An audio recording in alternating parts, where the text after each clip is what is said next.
네, 오늘장을 명쾌하게 저격해보는 람 기자의 3시 40분입니다. 네, 안녕하세요. MTN 증권부 김혜람 기자입니다. 오늘 코스피를 이끄는 두 쌍두마차, 이 삼성전자와 SK하이닉스가 나란히 약세로 마쳤습니다.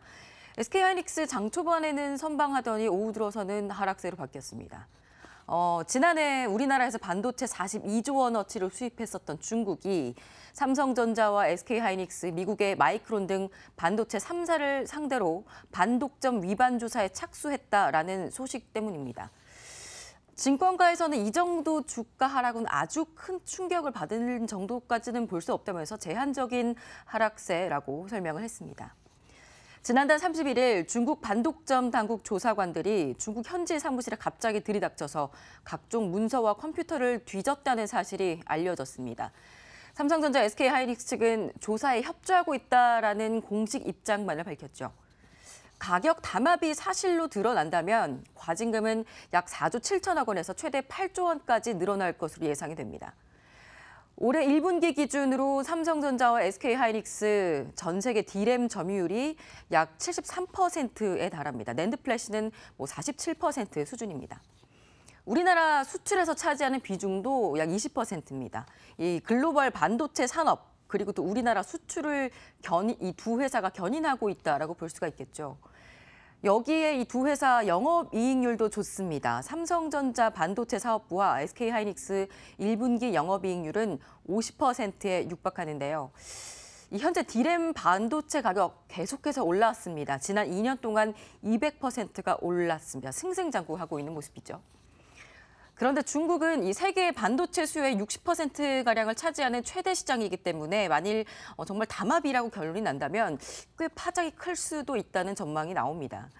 중국의 화웨이나 샤오미 같은 중국 대표 스마트폰 업체들의 영업이익률이 9에서 10%에 불과한데요. 영업이익률로만 비교하면 비교가 안 되는 수준입니다.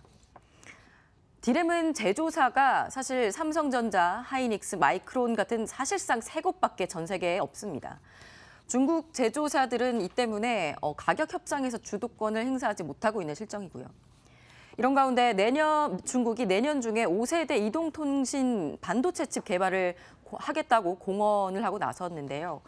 최근에 미국의 ZT 거래금지 제재 이후에 중국이 대대적으로 토종 반도체 기술 육성 의지를 강조하고 있습니다. 일각에서는 미국과 중국의 통상 전쟁, 연장선상에서 나온 것 아니냐라는 해석이 나오는데요. 실제로 미국 마이크론 대표를 소환해서 D램 가격에 대해서 조사한 것으로 알려졌습니다.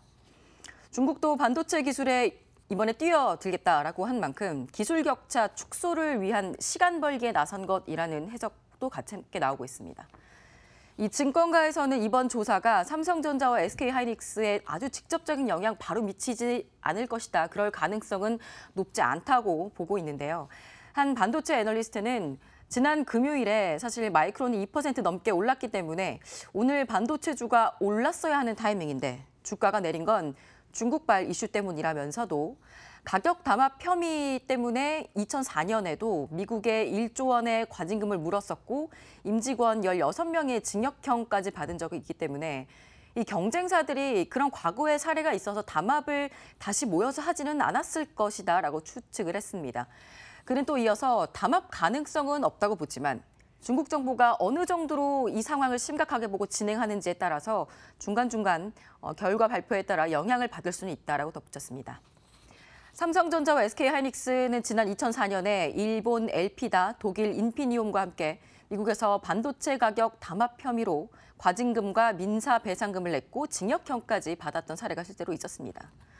또 다른 반도체 애널리스트도 삼성전자와 SK하이닉스는 그동안 증설을 하려고 했는데 하고 싶었으나 증설할 공간이 없어서 못했었던 것이라면서 삼성전자가 평택 공장 2층에 3D 낸드 활용 공간을 부랴부랴 D램으로 바꾸면서까지 증설을 했는데 담합을 했을까 그런 개연성은 적다고 본다고 말했습니다. 실제로 삼성전자와 SK하이닉스의 최근 D램 공정 가동률은 꾸준히 100%인데요. 공급 조절을 통해서 의도적으로 가격을 높이고 있다는 주장은 논리적으로 맞지 않다라고 전문가들은 지적하고 있습니다. 다만 중국 정부가 이번 담합 조사에서 별다른 성과 없이 쉽게 물러나지는 않을 것이다라는 우려도 나옵니다. 칼을 빼들었으니 어떤 식으로든 혐의가 있다는 결론을 낼 가능성도 있다는 것이고요.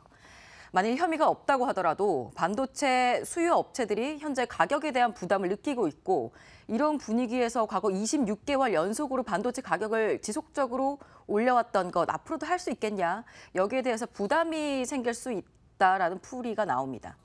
올해 2분기 삼성전자 실적도 개선될 전망이 나오는 가운데 외부 환경 변화 주시해봐야겠습니다.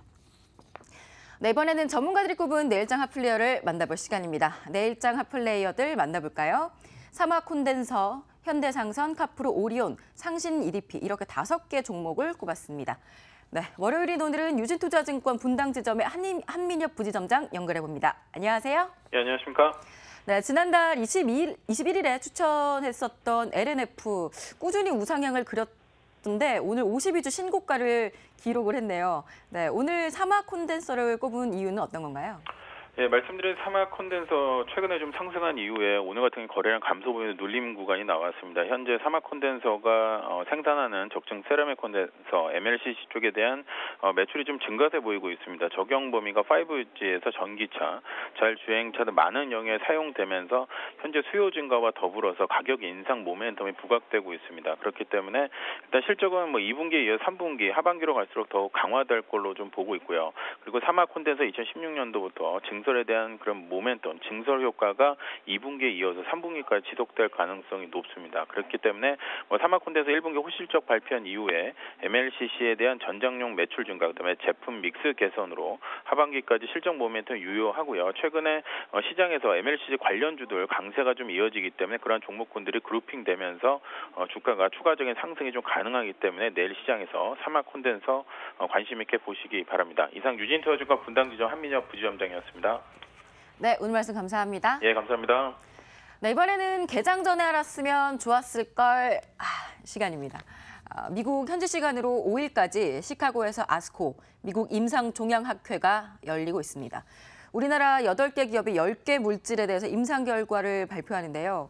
이 과거의 한미약품처럼 투자자들이 이 시간을 통해서 투자를 검토하게 되는 한국 바이오 기업들이 나오게 될까요? 이 밖에 미국 5월 공급관리자협회 비제조업 지수와 4월 신규 고용도 발표가 됩니다. 네, 지금까지 남 기자의 속 시원한 3시 40분이었습니다.